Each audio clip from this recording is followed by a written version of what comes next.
Welcome to NXT Takeover Season 1, Episode 48. Let's get straight into the action tonight, folks.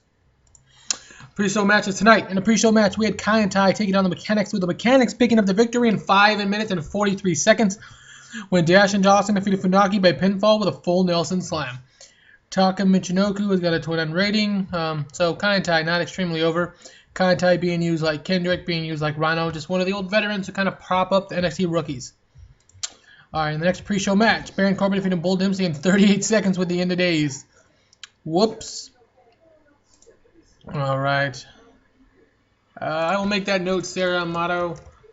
That's Mr. Dempsey with a change. Alright. Next, we had Jordan and Gable defeating the Gentleman's Club in 7.5 minutes when Gable defeated Chuck Taylor by pinfall with a German suplex. And our last pre-show match saw the match had some good action, but no heat. Bayley and Candice LeRae defeated Evie and Portia Perez in 8 minutes when Candice LeRae defeated Portia Perez by pinfall with the moonsault. Bayley is now switched to a fan favorite, 62. Portia and Evie, 0 chemistry. Alright, 4,000 here in Maryland. We're in the Mid-Atlantic area. We have not been here before, or not in a very long time, so I am looking forward to see what can happen with my ratings tonight. We go to the show. We've just got news, says Renee Young, starting the show, that last week was an empty threat and Kevin Owens has suspended pending further investigation. Tom Phelps, we know this is professional wrestling, folks, but Kevin Owens took it a step too far when he put out Hogan like he did.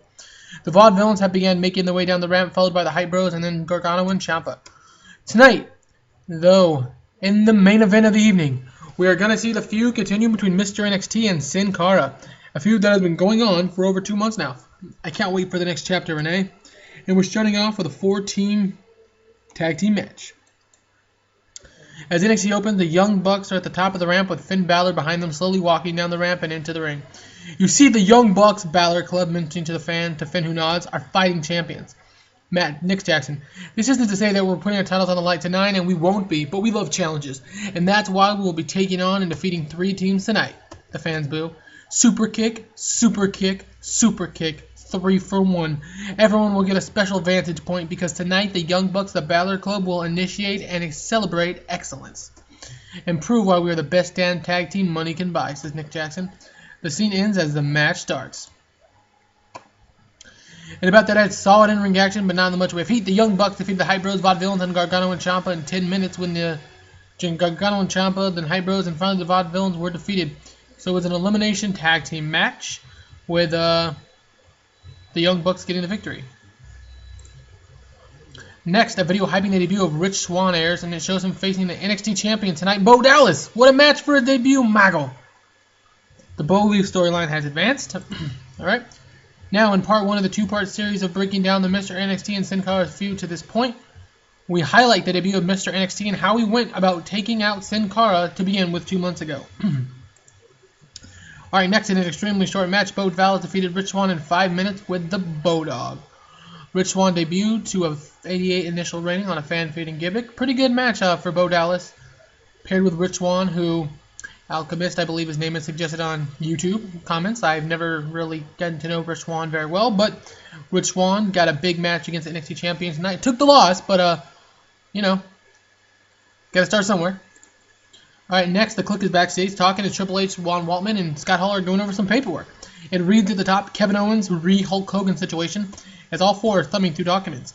Down a bit, there's a complete section that shows us briefly upcoming Takeover special after War Games, and Nash and Waltman are looking at one another, neither signing the spot. It looks like Kevin Owens may be taking on Shawn X-Pac Waltman or Kevin Nash after War Games. It's Kevin Owens running through all the legends? Does he have a problem with legends? But more importantly, what the heck is Kevin Owens' problem? Alright, in part 2 of the series breaking down Mr. NXT and Sin Cara's feud to this point, we highlight the backstage brawls and the match at NXT Takeover Respect.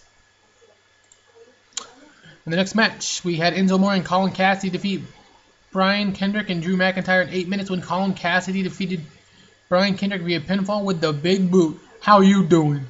So Enzo and Cass getting a victory after losing at Respect.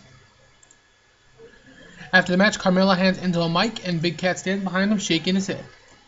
Young Bucks, I'm sure you've heard by now that me and Cass have been entered into the Money in the Bank qualifiers and by happenstance will not be able to take you up on our rematch clause at Takeover War Games. The fans boo. But fear not, Mr. Regal has assured us, said Colin Cassidy. that after the Takeover special, we're going to be able to put boots to the asses, and the Young Bucks with that will be paid in full. End-zone cast team hits as a fans here. End-zone cast both in Money in the Bank qualifiers. Can one or both make the Money in the Bank match at the following Takeover special? Who knows? But it does look like Enzo Amore and Colin Cassidy will be getting their tag team title rematch, just not a Takeover. The scene shows Sami Zayn training and talking about what happened. It then shows the War Games cage being constructed for Takeover. It then said Zayn is in action next week. Alright. The camera picks up the Balor Club in the back with a camera focus on Finn Balor.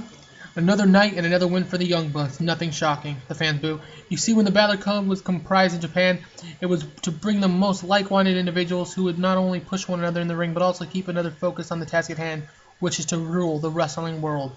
The fans boo. In 2 weeks at War Games, Apollo Crews, Hideo Itami, Samoa Joe, pausing does Balor, and Sami Zayn, which causes the fans to cheer. They're stepping into the cage with us. They're crossing the battle lines and trudging into our war. And I hope they're ready, because the Young Bucks and I are more than ready, and so is our Sergeant at Arms. The scene fades, leaving the NXT Universe wondering what that Balor statement meant. Obviously, it means they have their fourth man. But, subtlety here, guys. Alright. In the match today, some good action and never cheating. Sin Cara defeated Mr. NXT in 15 minutes by disqualification. So, Mr. NXT and Sin Cara fought to a disqualification. After the match, Mr. NXT and Sin Cara continued to battle despite the disqualification at the hands of Mr. NXT. The aftermath continues and NXT goes off the air to a close this week. So this was another, darn it. Looks like the storylines have turned again. We're just, dang it. That's alright. We'll get back on track, guys. But, it looks like storylines, we had one drop probably below the 53 threshold. That's alright.